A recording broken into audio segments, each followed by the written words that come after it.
प्यारे बच्चों, excretion chapter के लेक्चर 4 में आज हम करने वाले हैं mechanism of concentration of filtrate और mechanism of concentration of urine.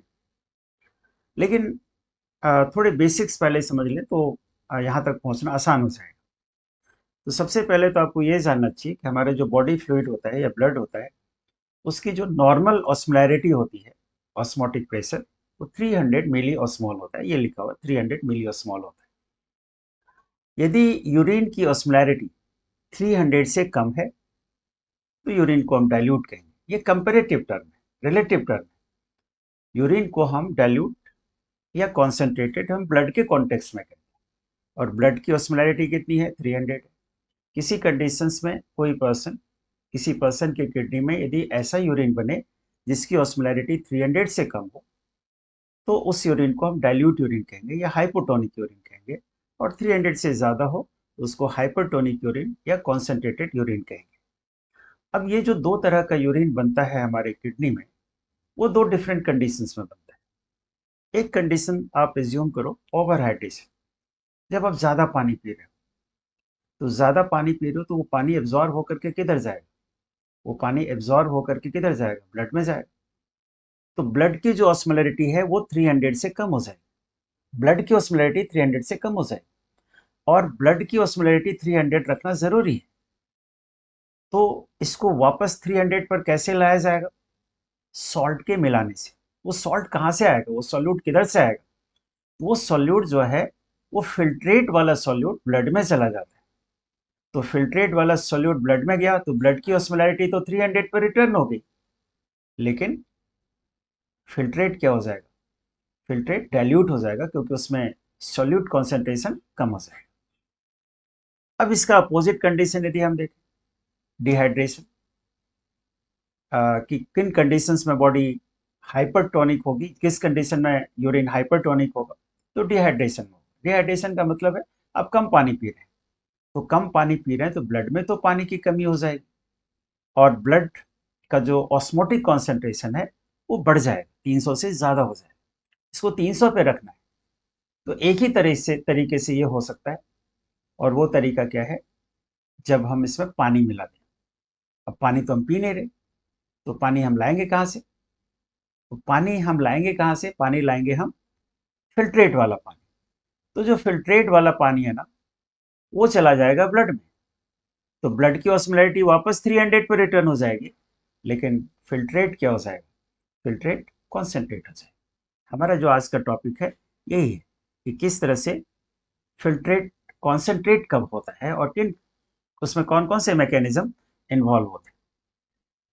तो जिस मैकेनिज्म से यूरिन का कॉन्सेंट्रेशन होता है या फिल्ट्रेट का कॉन्सेंट्रेशन होता है, उस मैकेनिज्म को काउंटर करेंट मैकेनिज्म कहते हैं। और काउंटर करंट मैकेनिज्म में दो स्ट्रक्चर बहुत इंपॉर्टेंट रोल प्ले करता है। एक है लूप ऑफ हेनले, जो नेफ्रॉन का पार्ट है। लूप ऑफ हेनले में दो लिम्स होते हैं, डिसेंडिंग और असेंडिंग लिम्ब। और उसी के पैरेलल जो ब्लड वेसल रन करता है, एंटी पैरेलल बल्कि कह लो, उस लिम्ब को हम क्या बोलते हैं? वासा रेक्टा बोलते हैं। Vasa recta is a blood vessel, loop of Henle is a part of nephron. और ये दोनों स्ट्रक्चर मिल करके क्या करते हैं? ये दोनों स्ट्रक्चर मिल करके यूरिन को कॉन्सेंट्रेट करते हैं। वही मैकेनिज्म हमें करना है। तो पहले आप यहाँ पर देखिए, ये नेफ्रॉन का स्ट्रक्चर बना हुआ है, ये वासा रेक्टा का स्ट्रक्चर बना हुआ है। तो एक एक पॉइंट समझना, ये बहुत ही थोड़ा सा कॉम्प्लिकेटेड मैकेनिज्म है, लेकिन मैं सिंपल करके आपको बताऊंगा। बुक से समझ में कुछ नहीं आएगा, मैं डायग्राम से एक्सप्लेन करूँ। यहाँ पर पहले क्या हुआ बेटा? अल्ट्राफिल्ट्रेशन। लूप ऑफ हेनले का रोल हम समझने की कोशिश करें। तो लूप ऑफ हेनले में यहाँ पर मालपीजियन बॉडी है। मालपीजियन बॉडी में अल्ट्राफिल्ट्रेशन का प्रोसेस हुआ। अल्ट्राफिल्ट्रेशन के बाद पीसीटी है। ये पीसीटी में most of the part reabsorb. Reabsorption के बाद जो फिल्ट्रेट यहाँ पर बचता है, उसकी ऑस्मोलैरिटी कितनी है?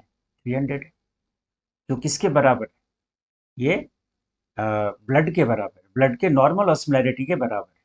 ये सब सवाल आता है कि पीसीटी के लेवल पर जो ऑस्मोलैरिटी है फिल्ट्रेट की, वो किसके बराबर है? ब्लड के बराबर है। दोनों आइसोटोनिक है, ब्लड का भी 300, फिल्ट्रेट का भी 300।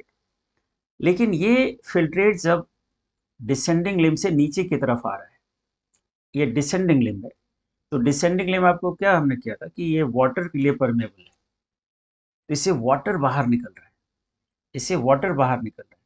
और जब फिल्ट्रेट से वाटर बाहर निकलेगा तो फिल्ट्रेट धीरे धीरे कॉन्सेंट्रेट होता जाएगा। देखो इसकी ऑस्मोलैरिटी बढ़ रही है, 400, 600, 800 मैक्सिमम। किडनी की जो एबिलिटी है, नेफ्रॉन की जो एबिलिटी है मैक्सिमम, वो यूरिन को या फिल्ट्रेट को कितना गुना हाइपरटोनिक कर सकता है, तो 4 गुना। ब्लड की ऑस्मोलैरिटी 300 है और ये देखो कितना है, 1200 है, ये मैक्सिमम है।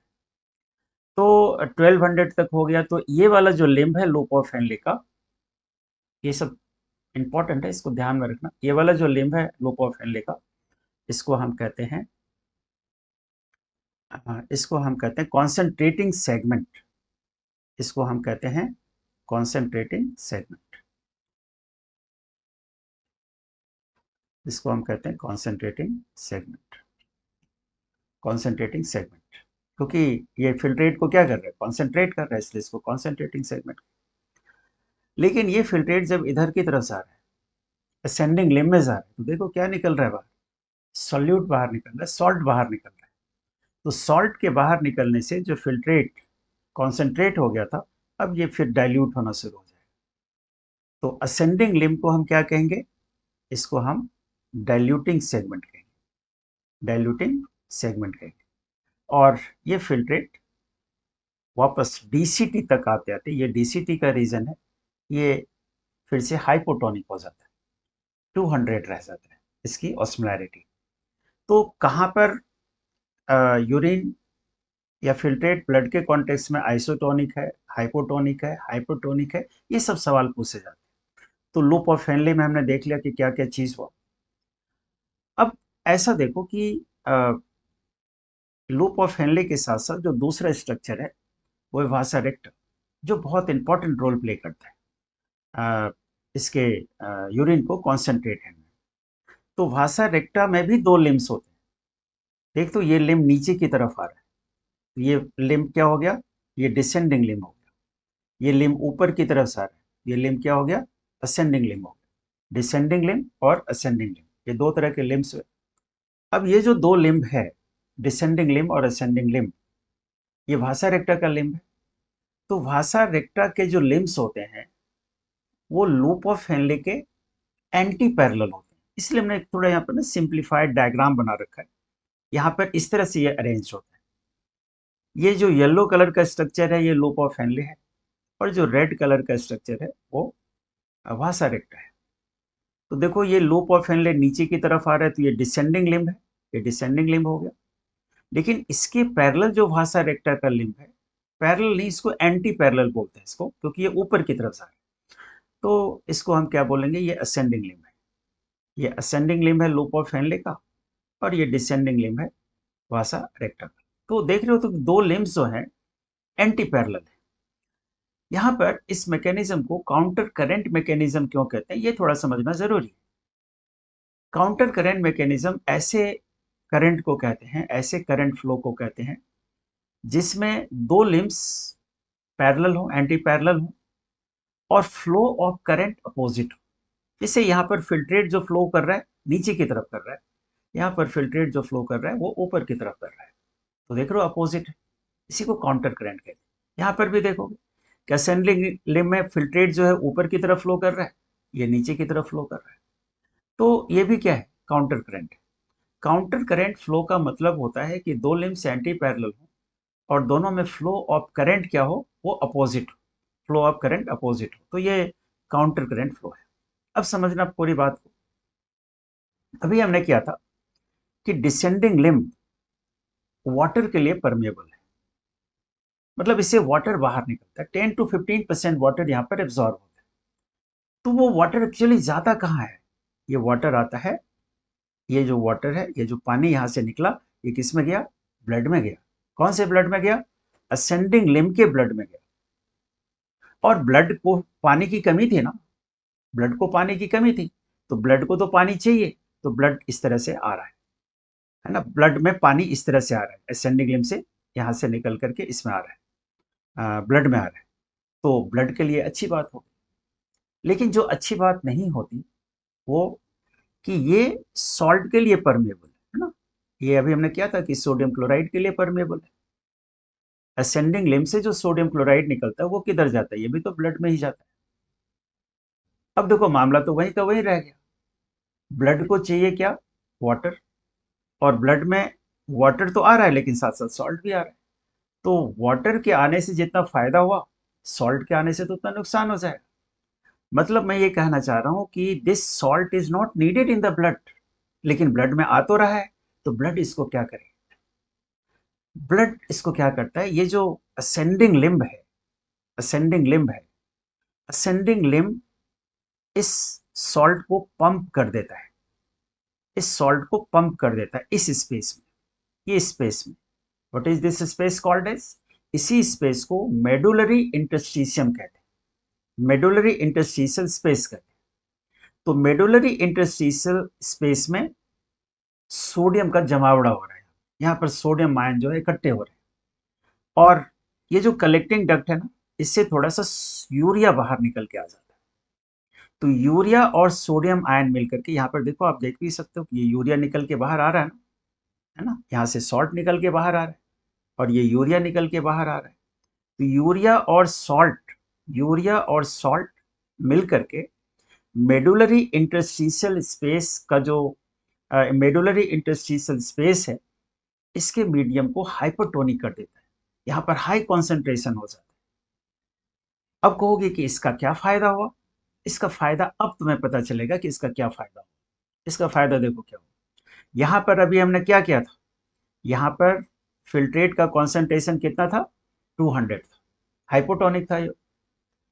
अब क्या होगा कि ये फिल्ट्रेट डीसीटी से जब कलेक्टिंग डक्ट, ये कौन सा डक्ट है, कलेक्टिंग डक्ट है, डीसीटी से जब ये कलेक्टिंग डक्ट की तरफ मूव करता है, तो इसके सराउंडिंग में जो कंडीशंस हैं, इसके जो सराउंडिंग में कंडीशंस हैं, वो हाइपोटोनिक कंडीशन, वहां पर सॉल्यूट का कॉन्सेंट्रेशन हाई है, सोडियम आयन, यूरिया, ये सब बहुत हाई है यहाँ पर।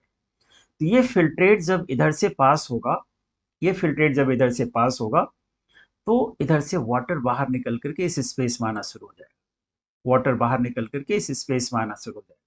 क्यों, क्योंकि वाटर का मूवमेंट उधर होता है जिधर सॉल्यूट कॉन्सेंट्रेशन क्या होगा, हाई होगा। ये रूल है ऑस्मोसिस का। वाटर का जो मूवमेंट है वो वाटर का जो मूवमेंट है वो डिफ्यूजन के कारण, ऑस्मोसिस के कारण। और ऑस्मोसिस में वाटर का मूवमेंट उधर की तरफ होता है जिधर सॉल्यूट कॉन्सेंट्रेशन क्या हो, हाई हो।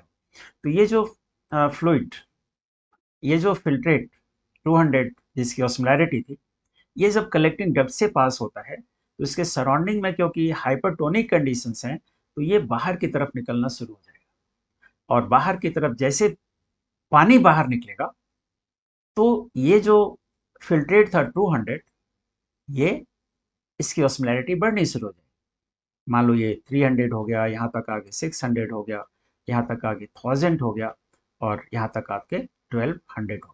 ये मैक्सिमम ऑस्मोलैरिटी है, ये मैक्सिमम ऑस्मोलैरिटी है यूरिन की।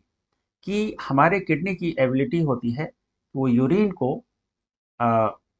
को ब्लड से 4 गुना ज़्यादा कॉन्सेंट्रेट कर सकता है।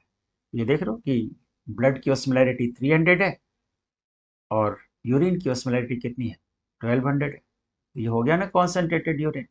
This is mechanism of concentration of urine. आपको क्या क्या की पॉइंट्स याद रखने हैं कि ब्लड की ऑस्मोलैरिटी कितनी है, 300 है। और लूप ऑफ हेनले का क्या रोल है, लूप ऑफ हेनले के किन किन पार्ट में, थोड़ा ये भी ध्यान रखिए कि आउटर मेडुला है, इनर मेडुला है, कॉर्टेक्स है, यहाँ पर जो ऑस्मोलैरिटी है वो कितनी है। तो सब ऑस्मोलैरिटी दिखा रखा है। जैसे आपसे पूछा गया आउटर मेडुला में कितना है, तो ये रेंज में, इनर मेडुला का ये रेंज है।